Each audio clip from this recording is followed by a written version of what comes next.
Hey, Walter Sorrells back with more tips for the knife maker. Today, making a camp knife.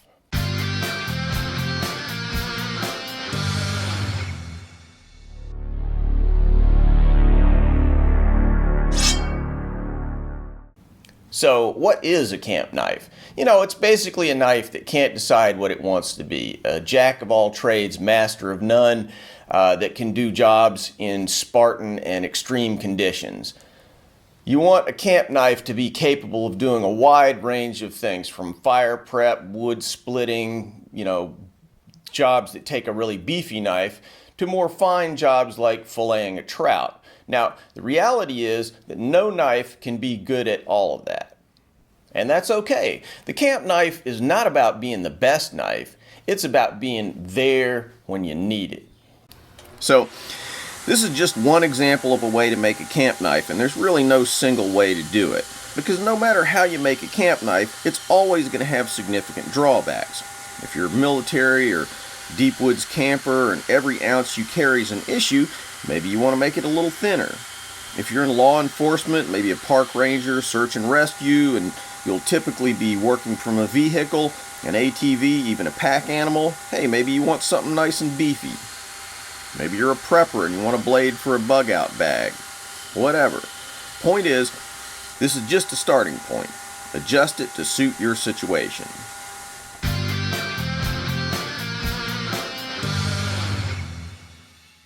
I'll be using a simple carbon steel called 1095, chosen A, because it's fairly easy to find, and B, because I just happened to have a piece in stock that was exactly the right size for what I wanted to do here.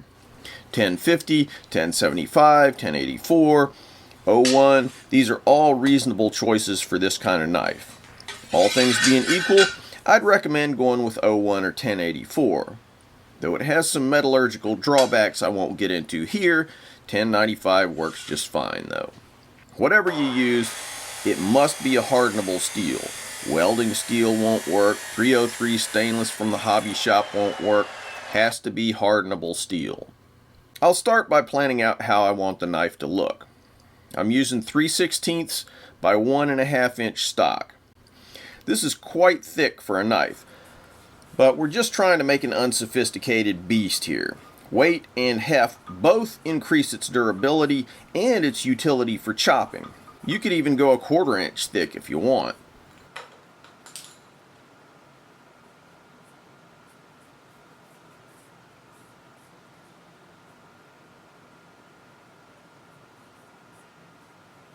I'm going to attach the handle through 3 1/4 inch holes in the tang.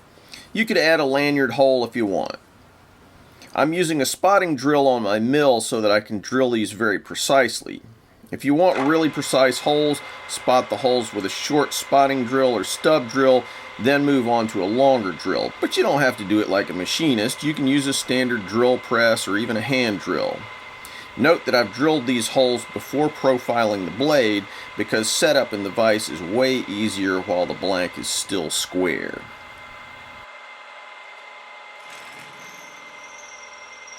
If you've watched my videos about making a machete or making a knife from a file, you'll know that you can do this whole project with hand tools if you want.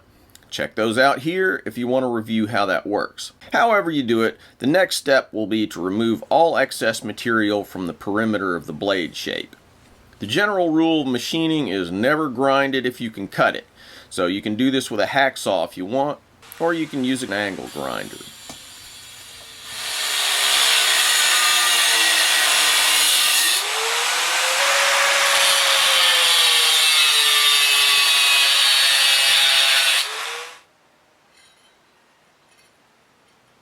Next, I'll go to my belt grinder and refine the shape of the blade. Again, don't panic if you don't have a fancy belt grinder. You can do all this with a file. Of course, I'll be sitting back drinking a cold one and laughing at you while you're sweating and cursing, but you can do it.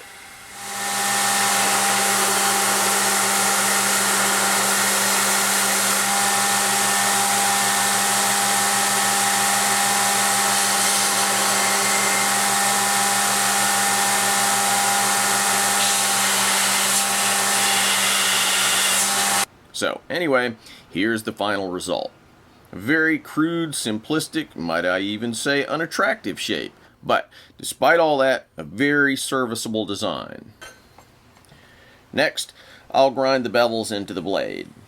Normally I like my bevels running all the way up the spine of a blade because the finer the angle of the blade, the better it cuts.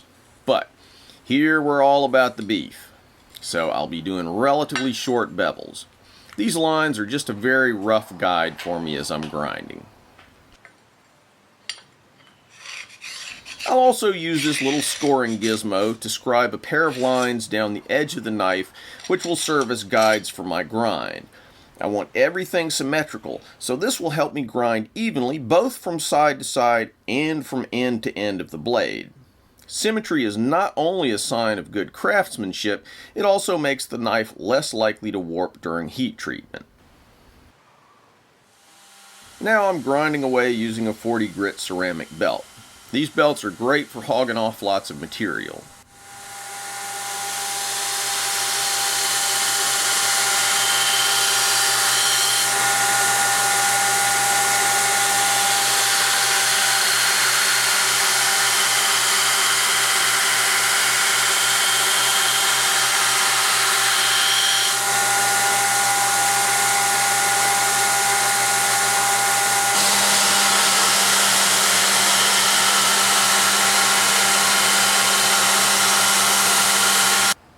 After I've got the first side done, I'll flip it over and grind the other side.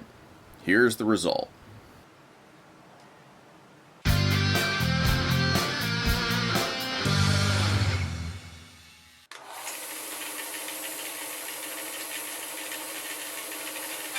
A phenolic laminate, which is a favorite of custom knife makers. Durable and easy to use. You can buy it pre-cut to knife scale size, or in large pieces like this from knife making supply places. As soon as I cut my scales, of course, I changed my mind and realized I wanted to use some homemade micarta that I'd been saving for just this sort of project. If you're interested in seeing how I made this camo micarta, here's a link to that video. Of course, you could do this with wood or bone or elk antler. Point is, this is your knife. Do it the way you want. Next, I'll put these blanks into my mill and drill the holes to match those in the tang of the knife. Again, you can skin this cat in any number of ways. Using the holes in the tang as drill guides for your scales will work just fine. I've shown this method in my hunting knife video among others.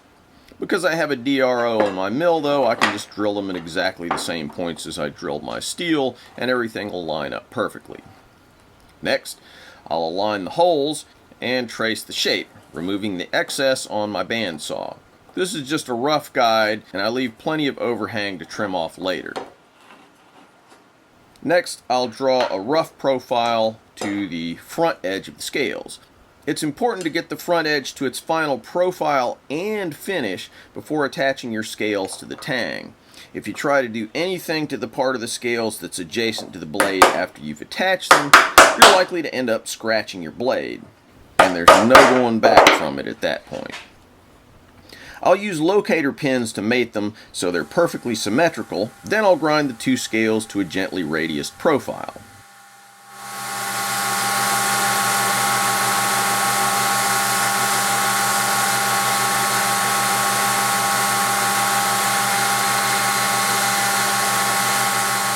Still attached to each other, I'll sand them to their final finish, in this case about 400 grit. Then I'll use the locator pins to make sure they fit the tang properly. You want to keep checking these things as you go.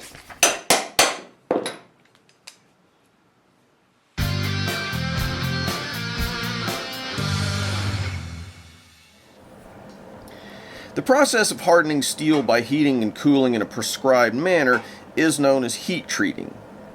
This is the most important step in making a knife, in my opinion. So guess what? I'm going to skip it. Why? Well, I've covered this subject in a ton of other videos showing how to do it in a variety of ways, from pro methods like using a heat treating oven to improvised approaches using charcoal and a hair dryer or a blowtorch. so I'll be glossing over it in this particular video.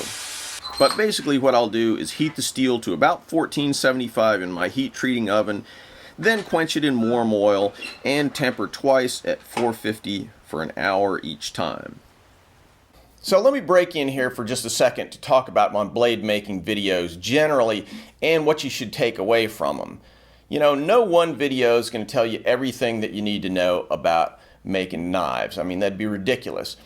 But if you go to my channel, subscribe, watch a bunch of my videos, you'll see that over the course of, 5 or 10 videos, I'm going to show you a multitude of ways to accomplish more or less the same thing.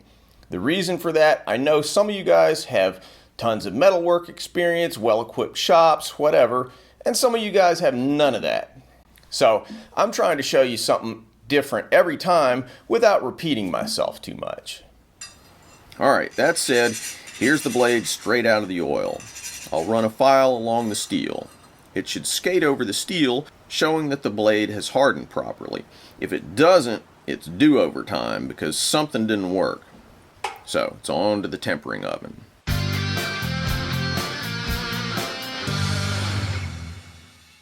Alright, that wraps up part 1 of this video about making camp knives. On to part 2.